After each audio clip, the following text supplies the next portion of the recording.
हर खबर पर होगी आपकी पकड़। डाउनलोड कीजिए ABP live app. Kangana Ranaut का दफ्तर है जहां पर कल तोड़फोड़ की गई थी। वहां से रक्षित सिंह हमारे साथ लगातार जुड़े हुए हमारे एक और सहयोगी। रक्षित, आज जब रंगोली वहां पर पहुंची, उन्होंने वहां का जायजा लिया, क्या उसके बाद किसी तरह की कोई बात उन्होंने कही है या सीधे वो घर चली गई? नहीं अखिलेश, देखिए यहाँ पर 10 से 15 मिनट रुकने के बाद में रंगोली ने बात नहीं की मीडिया से। हालांकि पूरे मीडिया ने कोशिश की कि एक प्रतिक्रिया रंगोली की मिल सके, लेकिन रंगोली ने बात नहीं करी और 10 से 15 मिनट का मुआयना करने के बाद चली गई। और साथ में अहम बात अखिलेश ये है कि रंगोली के साथ में उनकी लीगल टीम के सदस्य भी थे, तो कहीं ना कहीं एक फौरी तौर पर आकलन करने की कोशिश भी हो सकती है रंगोली एंड टीम की तरफ से, कंगना एंड टीम की तरफ से, कि आखिरकार ये जो उनकी मणिकर्णिका फिल्म्स का दफ्तर है, आखिरकार यहाँ पर कितना नुकसान पहुंचाया गया है। क्योंकि नीचे की जो तस्वीरें हैं वो देखने के बाद में वो जब सीढ़ियों की तरफ जा रही थी तो पूरा का पूरा स्ट्रक्चर उन्होंने देखा और उसके बाद में फर्स्ट फ्लोर की तरफ बढ़ी और फर्स्ट फ्लोर पर तकरीबन 8 से 10 मिनट रुकने के बाद में वो नीचे की तरफ आई हैं और सीधे गाड़ी में बैठ गई हैं।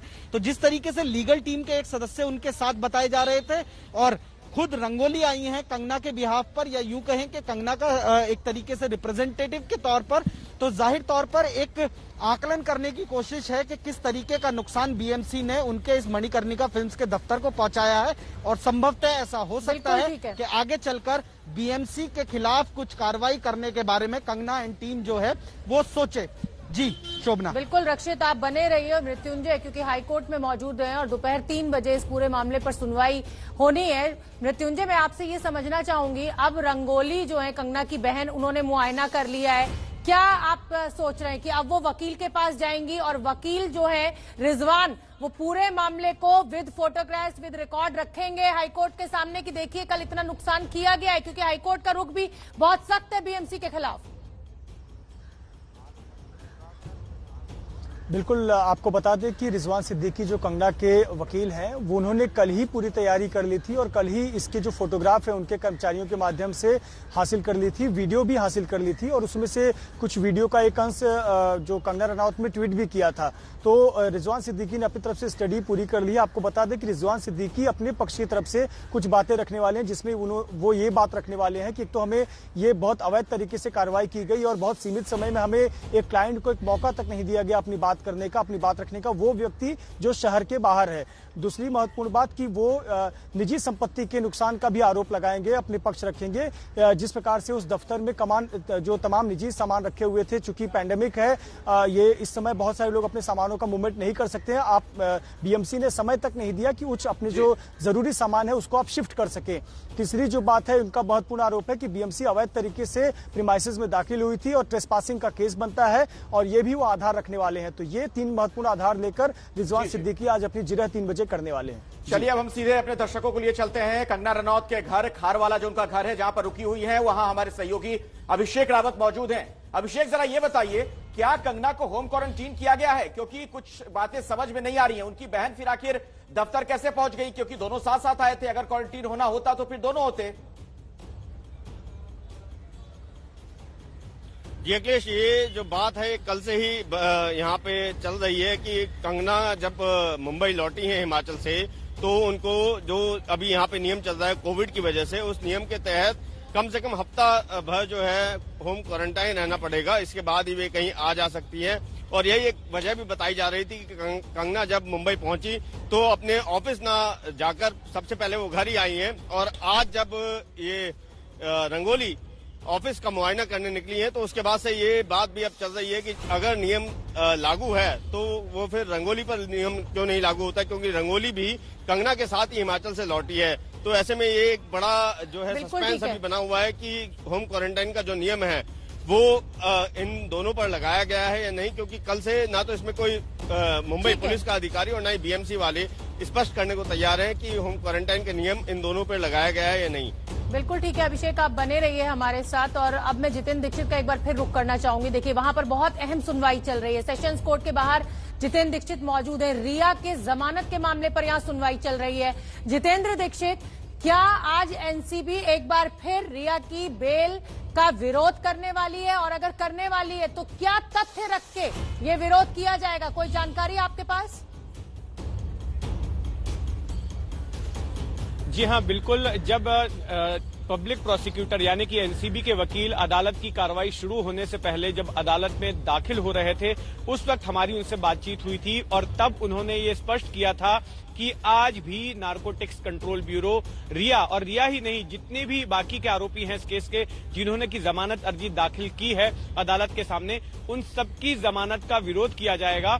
और जमानत के विरोध करने का एक मुख्य मुद्दा ये होगा कि इन लोगों को जुडिशियल कस्टडी में यानी कि सलाखों के पीछे रखना जरूरी है, क्योंकि ये लोग अगर बाहर रहते हैं तो गवाहों को प्रभावित कर सकते हैं, सबूतों से छेड़छाड़ कर सकते हैं, और ऐसी स्थिति में इनको नहीं छोड़ना चाहिए, इनको जमानत नहीं दी जानी चाहिए। तो ये प्रमुख ग्राउंड होगा नारकोटिक्स कंट्रोल ब्यूरो का। अभी फिलहाल सतीश माने शिंदे जो कि रिया के वकील हैं, वो अपनी बात रख रहे हैं। इसके बाद में नारकोटिक्स कंट्रोल ब्यूरो के जो प्रोसिक्यूटर हैं वो इसका जवाब देंगे। तो न सिर्फ सेशंस कोर्ट बल्कि जो बॉम्बे हाई कोर्ट है उधर भी दर्शकों की नजर लगातार बनी हुई है, वहां से भी आज बड़ी खबर आ सकती है। हम लिए चलेंगे वहां भी, आपको एक छोटे से ब्रेक लेने में रुकना पड़ेगा। इस बड़ी खबर पर लगातार हमारी नजर बनी हुई है। एक छोटा सा ब्रेक, देखते रहिए एबीपी न्यूज।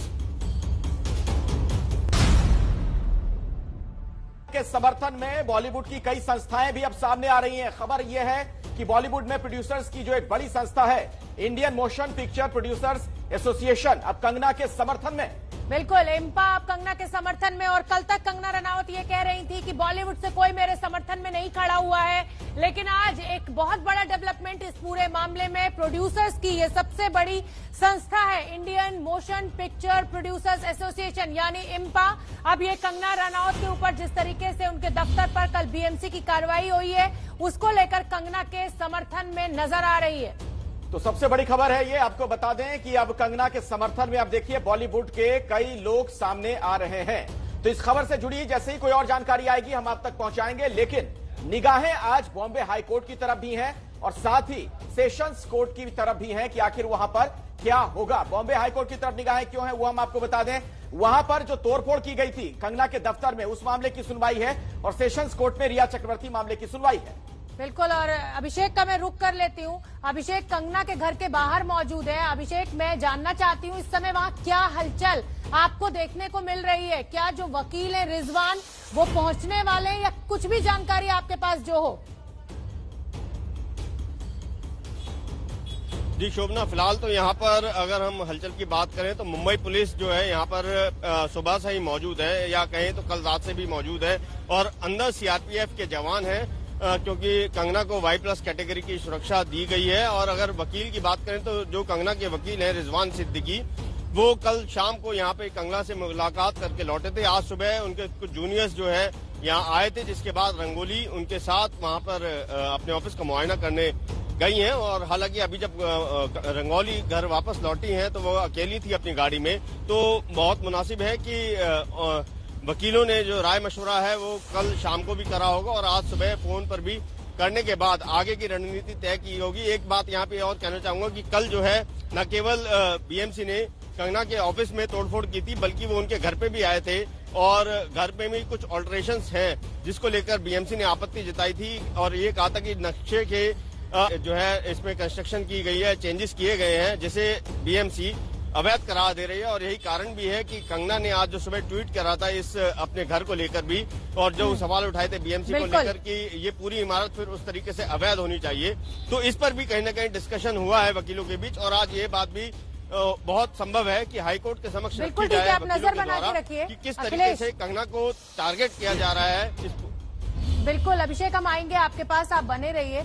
अखिलेश, अभी तो ट्वीट जो कंगना रनौत का सामने आया वो एक बार फिर उन्होंने उद्धव ठाकरे के ऊपर निशाना साधा है, लेकिन अब हमें इंतजार करना चाहिए क्योंकि बॉलीवुड से एक बड़ी संस्था इम्पा कंगना के समर्थन में सामने आई है, तो अब ट्वीट जल्दी आने वाला होगा। बिल्कुल, और देखिए बड़ा घटनाक्रम है क्योंकि कहा यह जा रहा था ना कि बॉलीवुड से समर्थन नहीं मिल रहा है कंगना को, लेकिन ये प्रोड्यूसर की सबसे बड़ी संस्था है जो कि अब कंगना के समर्थन में आकर खड़ी है। लेकिन अपने दर्शकों को यह भी बता दें, आज मुंबई की तरफ लोगों की जो निगाहें हैं रिया चक्रवर्ती मामले को लेकर भी सेशंस कोर्ट में सुनवाई होनी है, और बड़ा सवाल यह कि क्या आज रिया को जमानत मिल पाएगी। जितेंद्र दीक्षित हमारे सहयोगी जुड़े हुए हैं सेशंस कोर्ट के बाहर से, उनके पास हम आपको लिए चलेंगे। सबसे पहले हम आपको जितेंद्र दीक्षित के पास लिए चलते हैं, हमारे सहयोगी सेशंस कोर्ट के बाहर से हमारे साथ जुड़ चुके हैं। जितेंद्र, रिया की जमानत याचिका पर सुनवाई शुरू हो चुकी है, कुछ और अपडेट वहां से आपके पास, कुछ जानकारी मिल पा रही हो अंदर से? देखिए, मैं सेशंस कोर्ट के बाहर खड़ा हूं और मेरे सहयोगी अंकित गुप्ता इस वक्त सेशंस कोर्ट के भीतर हैं और सेशन कोर्ट के अंदर से वो हमें खबर भेज रहे हैं। सतीश माने शिंदे रिया की जमानत अर्जी पर जिरह कर रहे हैं और उन्होंने अब तक 2 तर्क रखे हैं कि क्यों रिया को जमानत दी जानी चाहिए। पहला तर्क उन्होंने ये रखा है कि ड्रग की कोई बरामदगी रिया चक्रवर्ती के पास से नहीं हुई है, ये पहला कारण उन्होंने बताया है। और दूसरा कारण कि रिया के ऊपर दबाव बनाकर बयान लिया गया। एनसीबी जो कह रही थी कि रिया ने खुद कबूल किया है कि वो ड्रग्स लेती थी, तो ये कहना है सतीश माने शिंदे का कि ऐसा बयान नारकोटिक्स कंट्रोल ब्यूरो ने उन पर दबाव डालकर लिया है, अपनी मर्जी से उन्होंने ये बयान नहीं दिया है और इसलिए इस बिना पर रिया को जमानत दी जानी चाहिए। इसके अलावा कुछ और भी पॉइंट्स हैं जो जिस तरह से जिरा आगे बढ़ेगी तो सतीश माने शिंदे अपनी जमानत अर्जी में रखेंगे। जैसे कि एक ग्राउंड वो ये भी रखने वाले हैं कि रिया पहले ही इतनी सारी जांच एजेंसियों ने पूछताछ की है तो मेंटली काफी परेशान हो चुकी हैं और उनकी मानसिक स्थिति जो है सलाखों के पीछे रहने से, जुडिशियल कस्टडी में रहने से खराब हो सकती है। दूसरा, कोविड का भी हवाला दिया जाएगा कि किस तरह से कोविड की वजह से। जी जितेंद्र, मैं आऊंगी आपके पास, लेकिन क्योंकि एक बड़ा डेवलपमेंट कंगना मामले में है और बड़ा डेवलपमेंट ये है कि इम्पा जो कि प्रोड्यूसर्स की सबसे बड़ी संस्था है, उन्होंने अब कंगना रनौत का समर्थन किया है। हमारे साथ इम्पा के अध्यक्ष टीपी अग्रवाल फोन लाइन पर मौजूद हैं। टीपी अग्रवाल साहब, मैं आपसे जानना चाहूंगी कि जिस तरीके से आप अब कंगना के समर्थन में आए हैं, आपको नहीं लगता कि ये समर्थन कल ही मिल जाना चाहिए था उन्हें? देर करी है आप लोगों ने। ANI न्यूज वाले कल शाम को मेरे पास आए थे, कल शाम को मैंने अपना उनको रिकॉर्डिंग दे दी थी। I talked with them yesterday night only. जी टीपी अग्रवाल जी, आपको क्या लगता है कि कंगना के साथ गलत हुआ है, उन पर अत्याचार हुआ है जैसा वो कह रही हैं? नहीं, मैं ये नहीं बोल रहा हूँ कि उनके साथ अत्याचार हुआ, कुछ बातें उन्होंने भी जरूर गलत कही हैं और कुछ डेफिनेटली जो उनको नोटिस मिला था, नोटिस पीरियड का उनको टाइम देना चाहिए था एंड देश वेटेड फॉर आंसर। अग्रवाल जी, आपसे हम ये भी जानना चाहेंगे कि जिस तरीके से बीएमसी ने तेजी दिखाई है, आप भी मुंबई में रहते हैं, उस तेजी पर सवाल खड़े होना वाजिब है। मैंने वही बोला है कि डेफिनेटली उनको उसको टाइम देना चाहिए था, इतनी जल्दबाजी नहीं दिखानी चाहिए थी। या तो जल्दबाजी दिखाए तो हर आदमी के साथ दिखाए। जी टीपी अग्रवाल जी, एक बात बताएं, एक सवाल बार बार ये खड़ा हो रहा है, कंगना बॉलीवुड से ताल्लुक रखती हैं, बॉलीवुड के जो बड़े लोग हैं, नामचीन लोग हैं, वो उनके समर्थन में नहीं आ रहे हैं, क्या वजह हो सकती है? आपको नहीं लगता है कि उनके साथ इस वक्त बॉलीवुड को खड़ा होना चाहिए? देखिए, मुझे नहीं पता दूसरे क्यों नहीं खड़े, पर मैं डेफिनेटली उनके साथ खड़ा हूँ। मैं अपनी बात कर सकता हूँ, अपनी एसोसिएशन की बात कर सकता हूँ। ठीक है टीपी अग्रवाल जी, आपने जैसा कि कहा कि कुछ गलतियां कंगना ने भी की हैं, क्या उन गलतियों को आप अंडरलाइन करना चाहेंगे? जिस तरीके से लगातार वो उद्धव सरकार पर हमला बोल रही हैं, जिस भाषा का वो इस्तेमाल कर रही हैं, क्या आपको लग रहा है कि वो गलत है?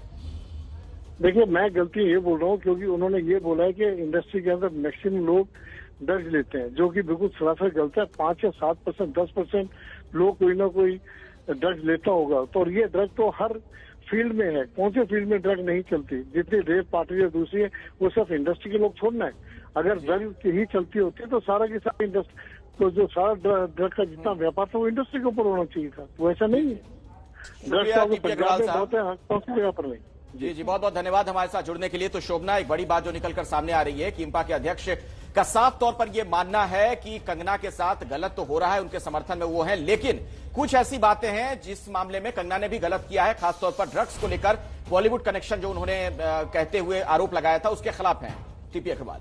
बिल्कुल, और हमारे साथ अभिषेक भी लगातार बने हुए हैं, अखिलेश, जो कि कंगना के घर के बाहर मौजूद हैं। अभिषेक, क्या कोई जानकारी निकलकर सामने आ रही है? कंगना का क्या रिएक्शन है? अब इम्पा साथ खड़ा हुआ नजर आ रहा है, हालांकि इम्पा के अध्यक्ष ने साफ साफ ये टीपी अग्रवाल साहब ने कहा है कि जो आरोप कंगना रनौत ने ड्रग्स का लगाया है बॉलीवुड पर, वो सरासर गलत है।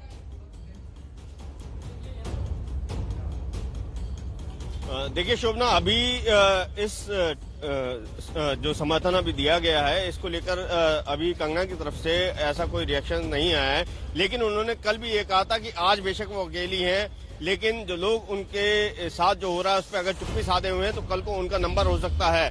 तो कहीं ना कहीं हो सकता है कंगना ने जो बात कल रखी थी उसको सुनने के बाद, समझने के बाद कुछ लोगों के मन में ये बात आई हो कि जो चीज गलत है उसके खिलाफ आवाज उठानी चाहिए, और ये भी संभव है कि शायद उसी ट्वीट के बाद कंगना के समर्थन में ये जो संस्था है ये आगे आई है और दूसरी बात यह भी अभी यहाँ पे कयास लगाया जा रहा है कि अभी हाईकोर्ट में जो सुनवाई होनी है उसका एक बार जो भी निर्णय आता है उसके बाद बहुत संभव है कि कंगना या तो मीडिया के सामने आएंगी या फिर जो भी अपनी टिप्पणी है आप उस पर नजर बनाकर रखिए। अगर कंगना घर से बाहर आती हैं तो आप उनसे उनकी प्रतिक्रिया लेने की कोशिश कीजिएगा। अब जरा हम कंगना रनौत के दफ्तर चलते हैं, चूंकि कल हमने देखा था वहां पर किस तरीके से संग्राम की स्थिति बनी हुई थी, बदलापुर वाले हालात थे और वहां पर जमकर बीएमसी के लोगों ने तोड़फोड़ की थी।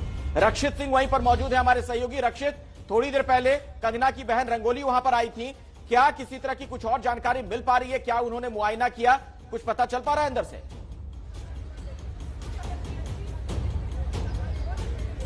देखिए अखिलेश, जाहिर सी बात है कि कंगना की बहन जो रंगोली है वो यहाँ पर पहुंची थी अपनी बहन के दफ्तर मणिकर्णिका फिल्म्स के दफ्तर पर, लेकिन यहाँ पर मुआयना करने के बाद वो चली गई हैं और ऐसी उम्मीद जताई जा रही है कि संभवतः अब लीगल टीम के साथ में डिस्कशन होगा कि आखिर कंस्ट्रक्शन का और बाकी जो सामान है उसका कितना लॉस हुआ है, क्योंकि सबसे बड़ी बात है कि जिस तरीके से नियमों का जो हवाला देकर बीएमसी ने ये पूरी की पूरी कार्रवाई की है, ये नोटिस देखिए उनके दफ्तर पर किस तरीके से चस्पा किया गया है कि यहाँ पर टॉयलेट अनऑथराइज तरीके से बनाया गया, अनऑथराइज तरीके से किचन बनाई गई, न्यू टॉयलेट अनऑथराइज तरीके से बनाया गया, अनऑथराइज पेंट्री, और उसके बाद में जो तस्वीर है वो फिर इस तरीके की नजर आती है जिसमें 24 घंटे का भी समय नहीं दिया गया, जो कि किसी नियम के तहत नहीं है। तो ऐसे में जाहिर तौर पर लीगल टीम जो है उनकी वो कल ही अपने इरादे साफ कर चुकी थी कि कहीं ना कहीं बीएमसी को, सरकार को, उद्धव सरकार को, शिवसेना को घेरने की कोशिश होगी और इसीलिए शायद आज ये मौका मुआयना जो है वो किया गया है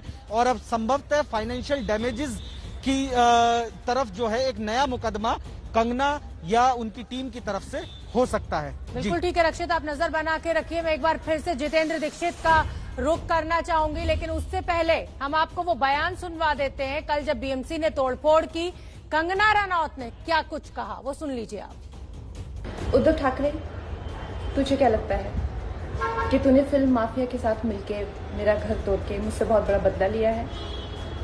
आज मेरा घर टूटा है, कल तेरा घमंड टूटेगा। ये वक्त का पहिया है, याद रखना, हमेशा एक जैसा नहीं रहता। और मुझे लगता है कि तुमने मुझ पर बहुत बड़ा एहसान किया है, क्योंकि मुझे पता तो था कि कश्मीरी पंडितों पे क्या बीती होगी। आज मैंने महसूस किया है और आज मैं इस देश को वचन देती हूँ कि मैं सिर्फ अयोध्या पे ही नहीं, कश्मीर पे भी एक फिल्म बनाऊंगी और अपने देशवासियों को जगाऊंगी, क्योंकि हमारे साथ होगा तो होगा, लेकिन मेरे साथ हुआ है, इसका कोई मतलब है, इसके कोई मायने हैं। और उद्धव ठाकरे, ये जो क्रूरता और ये जो आतंक है, अच्छा हुआ ये मेरे साथ हुआ, क्योंकि इसके कुछ मायने हैं। जय हिंद, जय महाराष्ट्र। और खास तौर पर देखिए आप जिस तरीके के शब्दों का चयन कंगना ने किया, जिस आक्रामक अंदाज में उद्धव ठाकरे पर उन्होंने हमला किया है, जाहिर तौर पर इसके राजनीतिक मायने मतलब है, उस पर भी हम बात करेंगे। सवाल यही कि कंगना से बदला क्यों? कंगना रनौत भी अब खुलकर सामने आ रही है, एक के बाद एक जिस तरीके से उनके ट्वीट सामने आ रहे हैं। आज एक बार फिर उन्होंने उद्धव सरकार के ऊपर हमला बोला है। हम आपको वो ट्वीट भी दिखा देते हैं जो कि कंगना रनौत ने किया है। ये सिर्फ मेरे लिए नहीं बल्कि पूरी इमारत के लिए था। ये सिर्फ मेरे फ्लैट ही नहीं बल्कि पूरी इमारत का मुद्दा है, ये बात लिखी है कंगना ने। दरअसल एक के बाद एक वो ट्वीट कर रही हैं। एक तरफ बीएमसी ने हथौड़े चलाए थे उनके दफ्तर पर और दूसरी तरफ ट्विटर के जरिए कंगना लगातार हथौड़े चला रही हैं। जुबानी जंग देखिए आप जारी है और क्या कुछ उन्होंने लिखा है। ये सिर्फ मेरे फ्लैट का मामला नहीं है, इस तरीके से कहकर इस मामले को उन्होंने बड़ा बनाने की कोशिश की है कि सिर्फ उनकी व्यक्तिगत लड़ाई नहीं है। बिल्कुल अखिलेश, और जिस तरीके से पहले बीएमसी ने दफ्तर तोड़ा, फिर उसके बाद उनके फ्लैट में अवैध निर्माण को लेकर बीएमसी की टीम उनके घर पहुंची, तो उसको लेकर लग रहा है कि ये ट्वीट में जवाब दिया गया है कि ये सिर्फ मेरे फ्लैट का मामला नहीं है, यहाँ और भी फ्लैट्स है। बिल्कुल, और ये देखिए तस्वीरें जो हम दर्शकों को दिखा रहे हैं, कंगना की बहन रंगोली आज सुबह दफ्तर पहुंची थी, कंगना रनौत के दफ्तर, वहां का उन्होंने जायजा लिया है और ऐसा लगता है कि तमाम वहां की जो तस्वीरें हैं उन तस्वीरों को और वीडियो को आज कोर्ट में भी, बॉम्बे हाई कोर्ट में भी रखा जाएगा, जहां पर सुनवाई जारी है।